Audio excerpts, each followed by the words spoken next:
Hi, welcome or welcome back to my channel. Today I'm going to be sharing with you my most anticipated reads, both old and new. My main purpose of this video is to highlight books that you might not have heard of. I want to read these, but I don't know when. They're just on my radar. But if you don't follow me on social media, I have briefly done a little something about this already, but I just kind of wanted to expand upon it and also add a few new ones in there. I'm going to do this in two parts. This part is the genre part. The second part, which will be in another video, is the woman or sapphic genre. We leave no stone unturned. So, ooh, I'm excited for this one. A Taste of Gold and Iron by Alexandra Rowland. So this is an fantasy romance set in an Ottoman Empire-esque kingdom. The tagline says it's the Goblin Emperor meets Magnificent Century. So this story follows the shy Prince Cadeau, who has a humiliating altercation with one of the members of the royal court. And to save his reputation with the queen, Cadeau investigates one of the break-ins at their guilds with his newly appointed bodyguard, Evermere, who can barely tolerate him.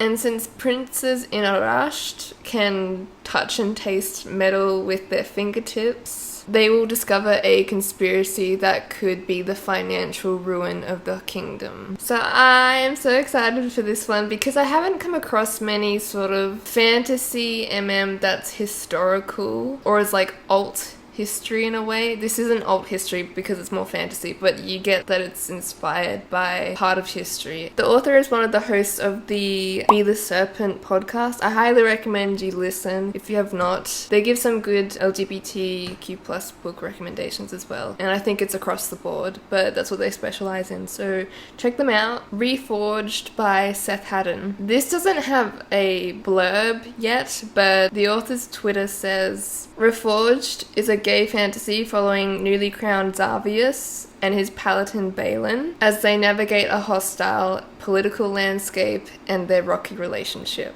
I really like medieval gays, okay? I just like stories that are set in history. So yeah, you might see a theme with this whole video.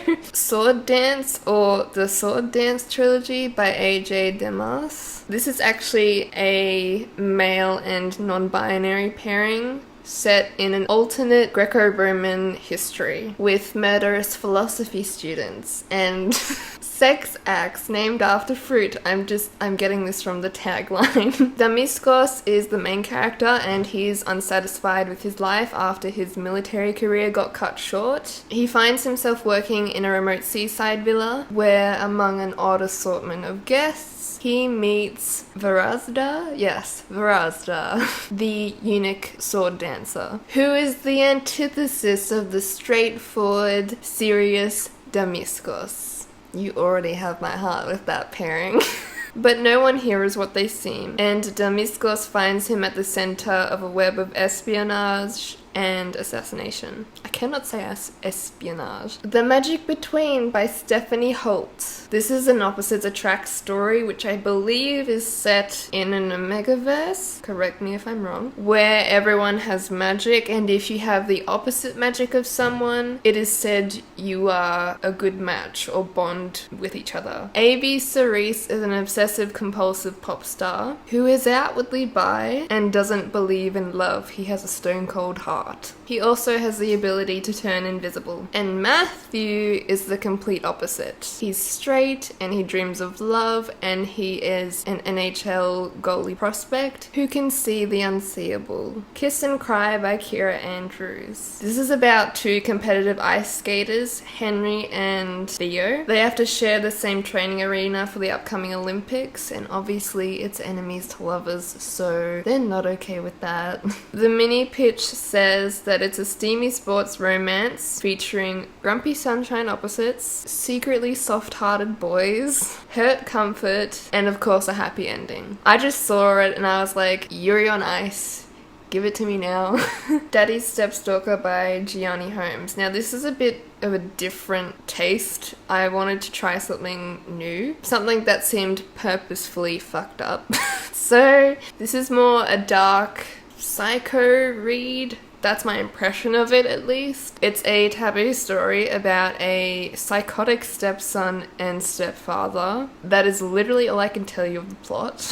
That's it. It's about the relationship. Arya, I believe, is the stepson, and he wants his stepdad. Apparently it's full of a lot of kink and a lot of sex, which can be hit or miss. I'm not deterred by that, but it's like, it really depends how you balance that with the plot, or is that all there is of the plot? So, because I believe this is actually a series of like psychotic boys. Wrath by Ella James. This is a chunky 700-page book, which is scary to me, but I've seen a lot of reviews raving about how good it is. Obviously, grain of salt there.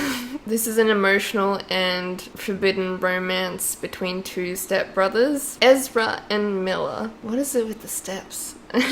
Ezra is a bully with a dark past, while Miller is the titular good boy, Boy Scout dork. And this story centers on them kind of helping each other, especially with Ezra, who is struggling to cope through his dark past. Each book focuses on a sin. So this one is Wrath. And they're always focused on a devastating secret. So this sounds very angsty and very heavy. Icebreaker by A.L. Graziadei. One of the author's favorite books is All for the Game. This is a YA debut following hockey skaters trying to be the best. So it's enemies to lovers. You can tell I have a type when it comes to books. Mickey is a university freshman who comes from a long line of hockey players, and he is guaranteed the league's top spot. But his teammate, Jason, is the only one standing in his way. Another contender for the #1 spot. Mickey will have to decide what he wants and what he's willing to sacrifice. So those are all of my anticipated releases or reads, because this is a mix of old and new. But yeah, let me know what you guys think. Are you interested in these books? Did you not know about any of these books? I hope that was helpful. But if you are interested in Sapphic, that video will come along later after this one. Thank you for watching, and I will see you in the next video. Bye.